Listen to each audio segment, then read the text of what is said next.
moi, ce coup d'État au Niger, c'est le coup d'État le plus idiot parce que c'était un pays quand même qui avait un taux de croissance qui allait jusqu'à 2 chiffres. Moi, Tchada, Gio Tchada, Tomato Tchada, Hamo Bumbo Tchada. ECOWAS never at any point in time embraced themselves to come together to help the citizens with good governance.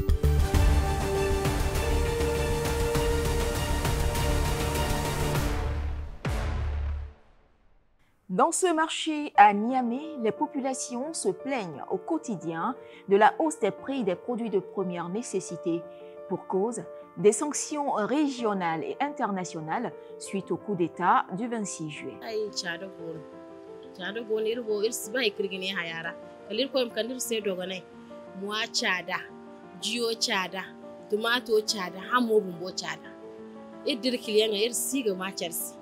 De boraka dum waragun wa 500 din dan borase wa 500 asima ka na su wasasi igode gi chadano hamo bun bokir ga dai zonguyin kan da wai gudemiyo zonguyin kan da wai taki son zonguyin kan da wai guni go gane risse wallahi gine wallahi siga fal ba kaina wallahi go shara ay kul kan bor bai kan ga dai son din dai aga tonton.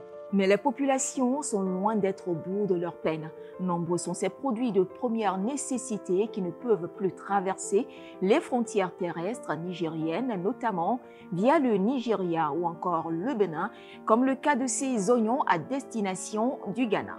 Les conséquences sont désastreuses parce qu'on est obligé de vendre l'oignon ici à Niamey. Parce qu'on ne peut pas, si on laisse ça sur le camion comme ça, au maximum une semaine, ça va commencer à se gâter. Le Sénégal, qui reçoit par exemple une bonne partie de la quantité d'oignons produits par le Niger, commence à ressentir les effets des sanctions de la CEDEAO.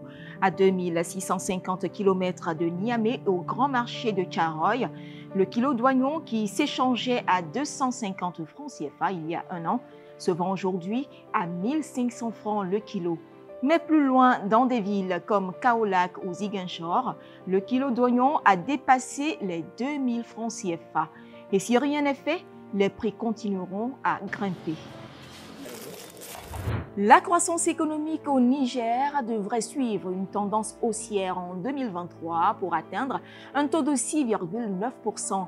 Cette tendance devrait se poursuivre en 2024 et les prévisions font état de 12,9%. Cependant, beaucoup d'experts économiques craignent que ces objectifs ne soient atteints. Selon l'Institut national de la statistique, le taux d'inflation en moyenne annuelle en 2022 est de 4,2% contre 3,8% un an plus tôt, traduisant un renchérissement des produits à la consommation au sein des ménages. En 2021, le taux de pauvreté au Niger est estimé à 41,8%. Il faut qu'il change la situation un peu de paupérisation de la société. Parce que le régime qui est passé là, les Nigériens sont devenus très pauvres. Avant leur régime, le Niger était un peu plus riche. S'il faut améliorer quelque chose, c'est au niveau des conditions de vie des Nigériens. Je souhaite que le CNSP ne cède pas à la pression internationale et qu'il fasse tout pour qu'il y ait la sécurité, la santé et l'éducation au Niger. Pour un rétablissement de l'ordre constitutionnel au Niger, la communauté économique des États de l'Afrique de l'Ouest exerce une pression économique sur le pays. Les retraits dans les guichets des banques sont désormais limités, que ce soit pour les personnes physiques comme morales. Et dans la sous-région, la situation est diversement appréciée. What ECOWAS is trying to achieve is not really what it in the sense that Africa as a whole, especially the Western region, has been under bad leadership. And I think ECOWAS never at any point in time embraced themselves to come together to help the citizens with good governance. Le Niger était dans une situation stable. Pour moi, ce coup d'État au Niger, c'est le coup d'État le plus idiot parce que c'était un pays quand même qui avait un taux de croissance qui allait jusqu'à 2 chiffres. Si avec l'embargo, beaucoup s'accordent à dire que l'économie nigérienne sera fortement impactée, il n'en est pas moins pour les pays frontaliers au Niger qui subissent également les effets de cette pression économique. À la lumière des faits, le Niger, c'est l'un des pays les plus pauvres au monde, vous voyez. Et ce pays-là, vu sa géomorphologie, dépend des autres pays, donc de la sous-région. Il va de soi qu'aujourd'hui, les populations les plus vulnérables sont encore plus vulnérables et en termes d'incidence de la pauvreté, même en un mois, il y aura encore plus de pauvres plus que jamais. Plus de 2 semaines après ces sanctions économiques, le Niger joue la carte de la résistance. Mettre en place des politiques publiques qui puissent profiter à long terme aux populations, c'est ce que recommandent des spécialistes des questions économiques. Pour rappel, 40% du budget de l'État nigérien est constitué d'aides étrangères. Whether we like it or not, they had their goals, they had their objectives. And let me tell you, any coup that has succeeded within 24 hours has come to stay.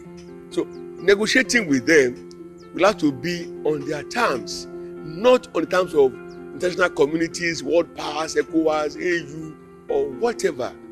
And that is the reality we must face. On n'a pas encore coupé le cordon ombilical depuis nos indépendances, nos quasi-indépendances, même depuis l'esclavage en fait. D'un point de vue monétaire, ce qui se passe, le fait d'avoir une monnaie déjà même qui sont le colon, vous savez, ça ne donne pas un sentiment d'indépendance. Mais n'oubliez pas que les êtres humains ont une capacité d'adaptation. Déjà que les gens sont dans la vulnérabilité, ils ont une capacité d'adaptation qui fait que ça peut conduire à une forme de résistance à la langue. Le Niger est un pays riche en ressources minières. Il intéresse la France depuis 70 ans. L'ancienne puissance coloniale y a d'ailleurs installé ses entreprises minières. Et il n'y a pas que la France qui s'intéresse au Niger. Le pays représente un intérêt économique et stratégique d'importance, aussi bien aux yeux des États-Unis, de l'Europe, de la Chine que de la Russie. La première ressource du Niger est l'uranium qui sert à produire des armes nucléaires. Le pays exporte également de l'or, du pétrole, des produits chimiques radioactifs et bien d'autres ressources naturelles. Malgré tous ces atouts, les populations sont confrontées à une extrême pauvreté. Pour la junte militaire au pouvoir, il faut à tout prix changer de paradigme.